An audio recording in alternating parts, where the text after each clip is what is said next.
When the votes were counted, the Republicans had been re-elected by an understandably large margin.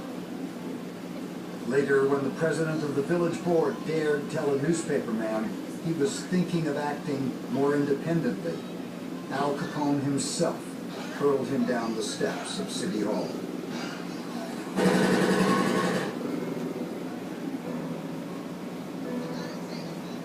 Americans were becoming more and more concerned about You don't like her feet in Chicago and other cities. Vittorio, Capone, and the thousands of other increasingly violent criminals vying for control of the bootlegging business were just getting started. Prohibition gave the average criminal